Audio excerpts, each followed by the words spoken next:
They say 100 hours make you aware of a subject, 1,000 good at it, 10,000's a master expert. With this episode, you are about to level up your nerd ballistic skill level by 3 solid hours, multiplied by exactly 76 nerdy scientific concepts about the science on ballistic performance.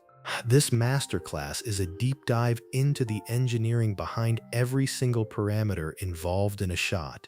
We are going to cover from the most technical detail parameters to the more broad and fundamental concepts. This episode is divided into 2 parts. In the first one, we will be immersed into the anatomy of a round, as this is the first material that any ballistic performance has to start to work with. The second is related to ballistic performance itself. We are going to touch physics concepts in a very practical, understandable way. So before approaching the performance of a shot in all its forms, we must dissect the self-contained engine that launches it, the round. To the untrained eye, a single round looks like one solid object, but it is actually a highly sophisticated assembly of 4 distinct components. Precision shooters do not call it a bullet. They call it a cartridge, or a round. Everything begins at the very base of the round with a tiny metal cup known as the primer. When you pull the trigger, the firing pin strikes this exact spot, crushing a highly sensitive chemical compound called lead stiphnate. This impact creates a micro-explosion, sending a brilliant white-hot flame through a tiny internal opening called the flash hole. Scientifically, the primer is the catalyst, converting the mechanical kinetic energy of your firing pin into thermal energy in less than a millisecond. Without this reliable spark, the entire system is just an expensive piece of metal.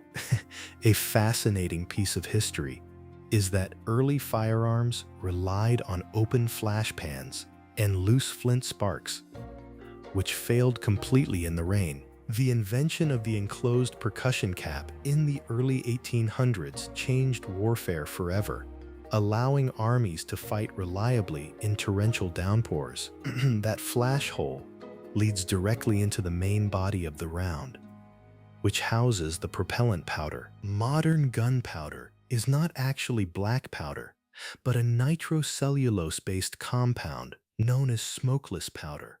When the primer flame hits it, the powder does not explode.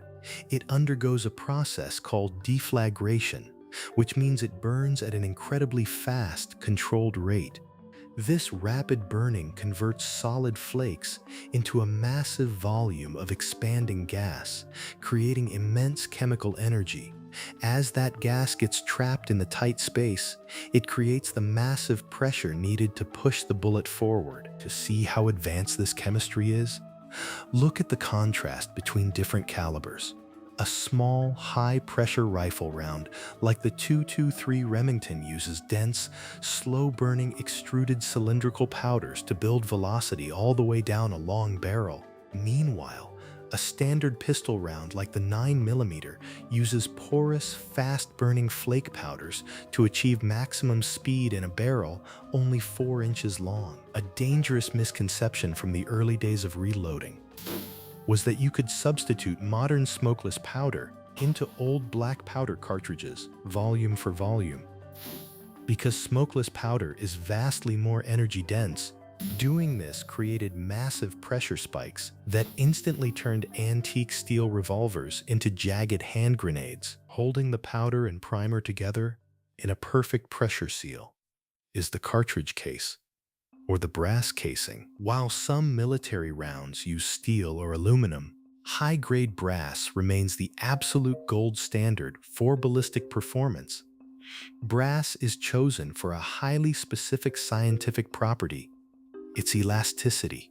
The moment the powder ignites, the intense pressure forces the walls of the brass casing to stretch outward, tightly gripping the inside walls of the gun chamber. This temporary expansion forms a perfect gas seal, ensuring all the expanding energy pushes forward instead of leaking backward into the shooter's face.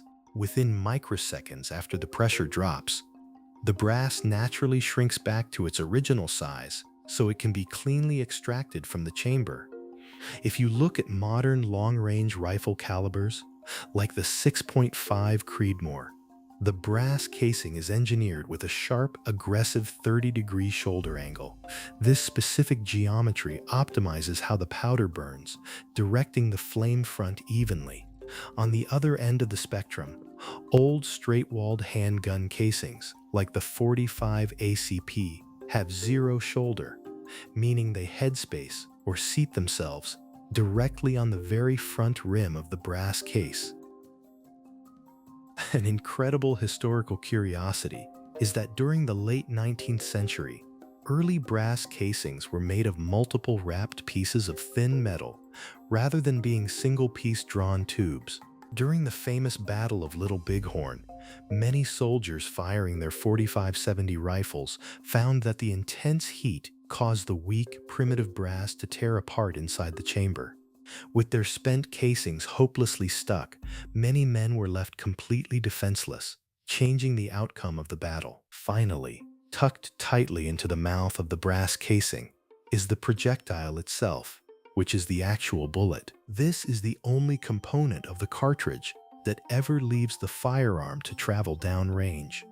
Most modern bullets feature a dense lead core surrounded by a harder outer skin called a metal jacket, usually made of a copper-zinc alloy. The copper jacket is crucial because pure lead is too soft.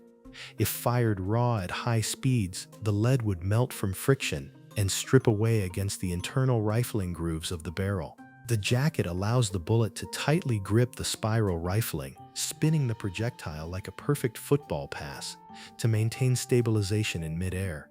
In terms of design variants, a match-grade rifle bullet like the .300 Winchester Magnum features a razor-sharp nose and a tapered boat-tail base to minimize drag and fly straight through heavy crosswinds. Conversely, a self-defense handgun bullet like the .40 caliber Smith & Wesson features a wide hollow point cavity at the nose, engineered to hydraulically expand and slow down rapidly upon impact. The ultimate curiosity in bullet evolution traces back to the mid-19th century with the invention of the minié ball, pronounced mini ball. Despite its name, it was actually a cone-shaped lead bullet with a hollow cavity at the base. When fired, the explosive gas pushed into the hollow base, forcing the soft lead to expand outward and tightly engage the barrel's rifling. This single, elegant engineering adjustment instantly multiplied the effective, accurate range of an ordinary infantry soldier by a factor of 4, completely altering the face of modern combat. Stepping back on basics, all of this is ultimately correlated to the weight of what flies off the barrel, the bullet weight. With our internal chemical forces mapped out, we can step into external ballistics to look at the physical projectile itself, starting with its most foundational property, bullet weight.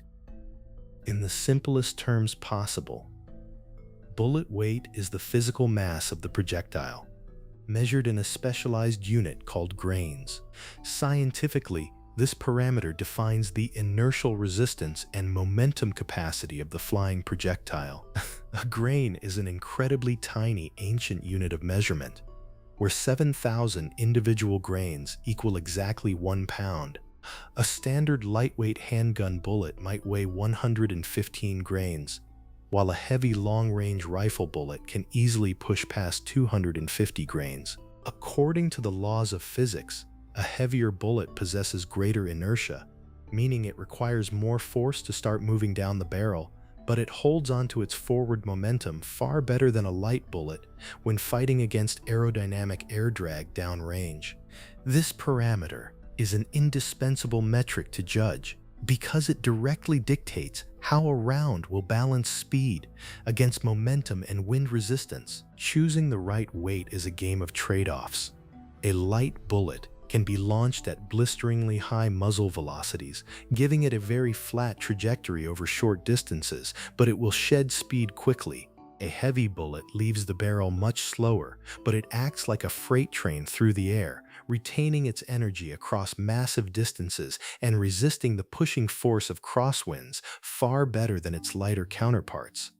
When looking at specific calibers, heavy long-range precision rounds and dangerous game hunting cartridges utilize the heaviest bullets in the world. The massive 50 BMG anti-material round launches colossal projectiles weighing up to 700 to 800 grains. In traditional hunting, elephant-slaying rounds like the 470 Nitro Express utilize giant, solid metal bullets weighing 500 grains to ensure the projectile can smash through thick animal bone and reach vital organs. Conversely, small varmint hunting cartridges and rimfire rounds utilize the absolute lightest bullets. The tiny 17 Hornady Magnum rimfire sits at the absolute floor of weight, launching a minuscule bullet that weighs a mere 17 grains. Because the projectile is so incredibly light, the cartridge can push it to high speeds out of a tiny casing, making it perfect for hunting small pests without creating heavy recoil. The critical balance of bullet weight was central to a major tactical shift by the United States military during the conflict in Iraq. For years, infantry soldiers used standard M855 ammunition for their M4 carbines, which fired a 62-grain bullet. However, in close-quarters urban combat, soldiers found that these light, fast bullets were zipping straight through targets without transferring energy or deflecting wildly when hitting car windshields. The military solved this by adopting the heavy Mk262 round, which boosted the bullet weight up to 77 grains. This heavier mass slowed the initial velocity down slightly, but the added momentum provided devastating stopping power and let the bullet fly straight through barriers without losing its path.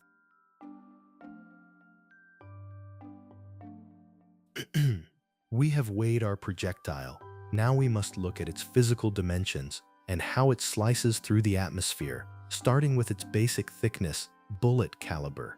In the simplest terms possible, bullet caliber is the physical diameter or width of the projectile, measured across its widest point. Scientifically, this parameter represents the raw cross-sectional footprint of the bullet, typically expressed in decimal fractions of an inch or in millimeters. For example, a 45 ACP bullet measures exactly 0.451 inches across, while a 9mm round measures 9.03 millimeters. In barrel manufacturing, caliber can be measured from the bottom of the spiral grooves or from the top of the internal ridges. This width defines the total surface area the expanding gas can push against inside the barrel, and conversely, the amount of frontal surface area that must punch through air resistance once the bullet enters the open sky. This parameter is a fundamental metric to judge because it sets the baseline for a cartridge's velocity potential. Barrel life and terminal wound creation. A larger caliber bullet creates a naturally wider hole in a target without needing to expand, but its blunt frontal profile creates massive aerodynamic drag that slows it down quickly. A smaller caliber bullet cuts through the air like a needle, maintaining high speeds across long distances, but it exerts its energy on a much tighter, more concentrated point of impact. When looking at specific calibers, military heavy machine guns and classic big game hunting rifles utilize the widest bullet diameters. The devastating 50 BMG anti-material round launches a massive 0.51-inch wide projectile designed to smash through armored vehicles. In the hunting world, classic double-barrel safari rifles, chambered in 700 Nitro Express, launch giant bullets that are nearly 3/4 of an inch wide to instantly stop charging rhinoceroses and elephants. And conversely, small varmint hunting cartridges and modern high-velocity personal defense rounds operate with the narrowest bullet calibers. The lightning-fast 17 Hornady Magnum rimfire launches a tiny projectile measuring a mere 0.172 inches in diameter. Similarly, specialized military armor-piercing handgun rounds like the 5.7 by 28 mm utilize incredibly thin, needle-like bullets to slip right between the tightly woven fibers of body armor. The evolution of bullet caliber led to a dramatic, historic downsizing of standard infantry rifles by the United States military during the mid-20th century. For generations, military doctrine dictated that soldiers needed large, heavy battle rifles, firing full-power 30 caliber ammunition to ensure lethality across vast distances. However, combat analysis during the Korean War revealed that most infantry engagements happened at short ranges, where high-capacity fire and low recoil mattered vastly more than long-range energy. Defying decades of traditional bias, the military adopted the small, high-velocity 5.56 round for the M16 rifle, proving that a smaller, faster caliber allowed soldiers to carry twice as much ammunition while shooting with significantly greater control under stress. Now that we have traced the entire lifespan of the bullet from ignition to impact, we must look at the physical blueprint of the brass cartridge itself. This is the hidden structural architecture that holds all these violent chemical and physical forces together, the case dimensions. Let's begin with the engine room of the cartridge. The case capacity. In the simplest terms possible, case capacity is the total internal physical volume of a brass casing, which dictates exactly how much gunpowder the round can safely hold. Scientifically, this parameter is measured uniformly by weighing how many grains of pure water can fit inside a fired, unresized brass casing filled completely to the top of the rim. While shooters talk about powder weight, different gunpowders have different physical shapes and densities. Water weight provides a flawless, standardized scientific baseline for true geometric volume, written as grains of water.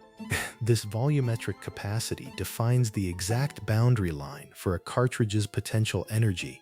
A larger internal volume allows ballisticians to pack in a massive charge of slow-burning powder to achieve extreme velocities, while a tiny case capacity naturally limits a round to short-range work.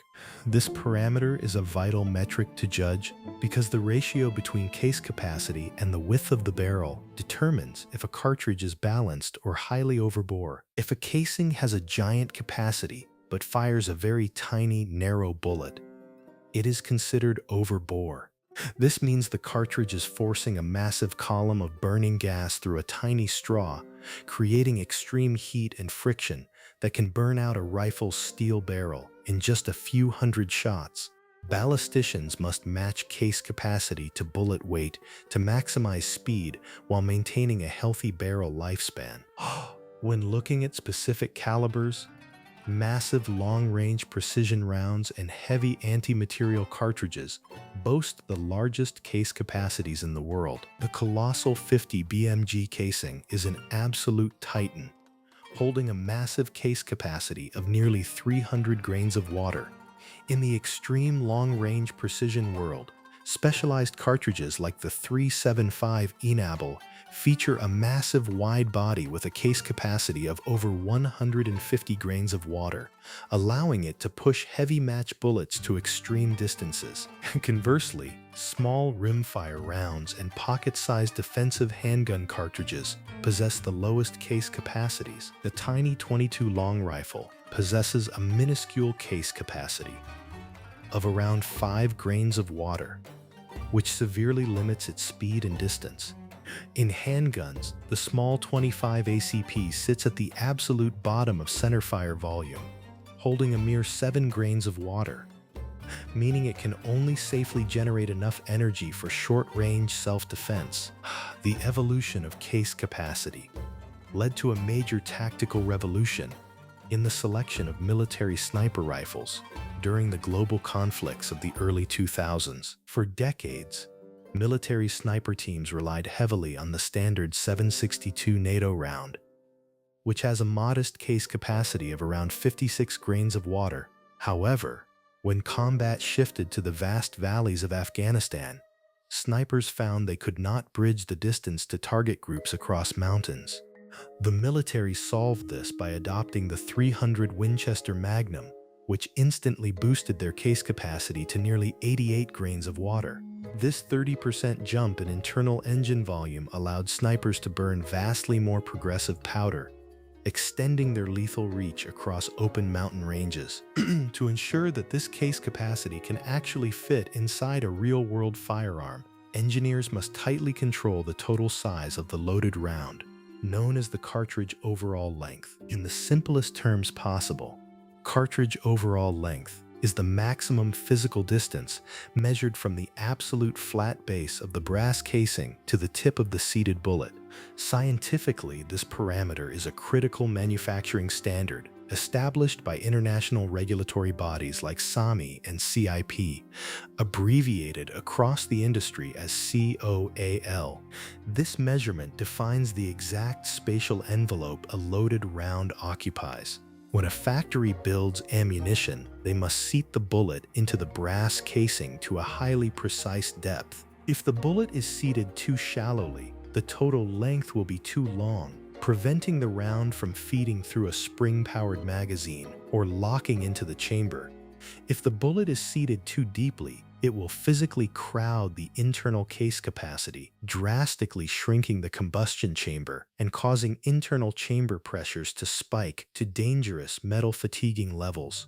This parameter is an indispensable metric to judge because it dictates the absolute mechanical compatibility between a specific cartridge, the firearm's magazine, and the internal rifling of the barrel. Custom long-range hand loaders pay obsessive attention to this length. They will often intentionally assemble ammunition that is longer than standard factory specifications, seating the bullet shallowly so that the tip sits just thousandths of an inch away from the spiral rifling grooves inside the barrel. This custom length eliminates the unguided jump a bullet makes when fired, heavily maximizing precision, though it forces the shooter to load the long rounds one by hand because they will no longer fit inside a standard box magazine. When looking at specific calibers, long military sniper rounds and traditional big game hunting cartridges operate with the largest overall lengths. The massive 50 BMG requires a colossal cartridge overall length of exactly 5.45 inches to contain its heavy projectile and massive powder charge. In standard hunting, long-action cartridges like the historic 30-06 Springfield utilize a long 30.34-inch layout, allowing them to carry long, high-penetration hunting bullets. Conversely, subcompact handgun rounds and small rimfire ammunition feature the shortest cartridge overall lengths. The tiny 22 long rifle measures a mere 0.995 inches from base to tip, making it small enough to fit inside ultra-compact pocket firearms. In defensive handguns, the popular 9mm maintaining a strict maximum length of 1.169 inches ensures it can cycle flawlessly through the compact grip frames of standard law enforcement pistols worldwide. The critical nature of managing the cartridge overall length lay at the heart of a major mechanical redesign of the civilian AR-15 rifle platform during the late 20th century, when engineers first designed the rifle around the standard 5.56 NATO cartridge. The internal magazine well was built to accommodate a maximum length of exactly 2.260 inches. Decades later, when long-range civilian competitive shooters wanted to fire exceptionally long, heavy 80-grain bullets for match competitions, they found the loaded rounds were too long to fit into the rifle's standard magazine.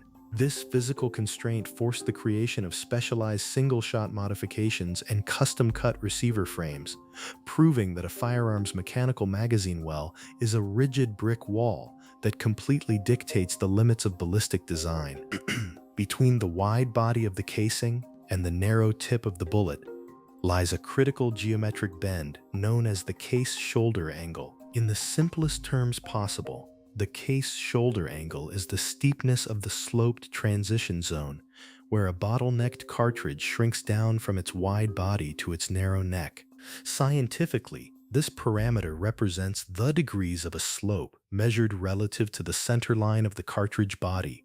Old-fashioned rifle cartridges feature very gentle, sloping shoulders, often angled at a shallow 15 to 20 degrees. Modern high-performance cartridges utilize highly aggressive, sharp shoulders angled at 30 to 45 degrees.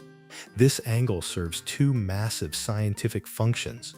It acts as the primary physical stopping block, known as headspace, that locks the cartridge tightly into the gun's chamber, and it directly controls the fluid dynamics of the gas explosion. A sharper angle acts like an internal funnel wall, bouncing the initial primer flame backward into the main powder column to create a highly uniform, efficient burn. This parameter is a vital metric to judge because a sharp shoulder angle heavily maximizes velocity consistency while preventing the brass metal from stretching forward under intense pressure. When a cartridge features a sharp 40-degree shoulder, the internal gas forces are directed inward during ignition, rather than forward into the barrel throat. This prevents a phenomenon known as brass flow, where the intense heat causes the solid metal of the casing to migrate forward into the neck, requiring the shooter to continuously trim the brass back down to size after every few firings. When looking at physical cartridge designs, modern precision rifle rounds and custom Wildcat cartridges feature the sharpest, most aggressive shoulder angles. The highly efficient 6mm bench rest and the modern 6.5 Creedmoor utilize sharp 30-degree shoulders to maximize internal powder efficiency. In the custom world, the legendary Ackley improved family of cartridges pushes this metric to the absolute limit, blowing standard factory brass out to an aggressive razor-sharp 40-degree shoulder to wring every single foot per second of speed out of the casing. Conversely, straight-walled handgun rounds and vintage mid-century rifle cartridges possess the lowest shoulder angles or lack them entirely. Standard handgun rounds like the 9mm and 45 ACP are completely straight tubes that possess a shoulder angle of 0 degrees. In rifles, vintage hunting cartridges like the classic 303 British or the 30-30 Winchester feature incredibly gentle, sloping shoulders under 20 degrees, which allowed them to feed smoothly through dirty, mud-caked military actions but severely limited their internal burning efficiency. The massive performance transformation caused by altering the case shoulder angle was discovered by a brilliant mid-century ballistician named P.O. Ackley. Ackley realized that traditional factory rifle casings were highly inefficient because their sloping, tapered sides and shallow shoulders allowed the brass to stretch violently, wasting energy and wearing out the metal. He began taking standard factory rifles and recutting their internal chambers to a radical, sharp 40-degree profile. Shooters could fire standard factory ammunition out of these new chambers, and the intense pressure would instantly fireform the soft brass outward to match the new, razor-sharp shoulder lines. This simple geometric shift instantly increased the case capacity and created a hyper-efficient internal combustion engine, turning ordinary hunting rounds into high-velocity magnum performance tools without changing the powder or the bullet. Directly above the sharp shoulder angle sits the final staging platform for the bullet, the casing's neck diameter and length. In the simplest terms possible, the neck is the short, cylindrical collar at the very top of a bottlenecked casing that physically clamps onto the bullet to hold it straight and secure before firing. Scientifically, these two parameters measure the precise spatial tolerances required to hold a projectile in perfect alignment with the center line of the gun barrel. The neck length is the vertical height of this steel-gripping collar, while the neck diameter is the total external thickness of the brass walls wrapped around the bullet. Ballisticians follow a strict golden engineering rule. A cartridge's neck length should ideally be equal to or greater than the bullet's caliber width. This guarantees that there is enough surface area contact, known as neck tension, to apply uniform physical friction around the bullet, preventing it from shifting out of alignment during shipping or mechanical cycling. This parameter is a critical metric to judge because uneven neck diameter or insufficient neck length will cause the bullet to seat crookedly, completely destroying consistency before the trigger is even pulled. If the brass walls of the neck are thicker on one side than the other, the neck will release its grip on the bullet unevenly during ignition. This causes the bullet to tip slightly sideways as it enters the barrel, scoring the copper jacket and entering the rifling off-center, which translates into wide, inaccurate target groups downrange. Precision shooters use specialized mini-lathes to shave the exterior of their casing necks down to a perfectly uniform diameter. When looking at physical cartridge setups, long-range target cartridges and legacy military rounds feature the longest, most supportive neck geometries. The historic 30-06 Springfield and the modern 6mm bench rest feature exceptionally long, distinct necks that hold the bullet with rock-solid stability. This generous length allows hand loaders to seat long, heavy match bullets deep into the casing without sacrificing structural integrity or losing grip on the projectile. Conversely, modern high-capacity Magnum rounds and ultra-short personal defense cartridges display the shortest, most compromised neck lengths. The high-velocity 300 Winchester Magnum features a notoriously short neck that measures significantly less than the caliber width of the bullet it holds. This short design was a compromise to maximize powder capacity within a standard frame size, but it requires highly precise reloading dies to ensure the tiny collar holds the heavy bullet straight under field conditions.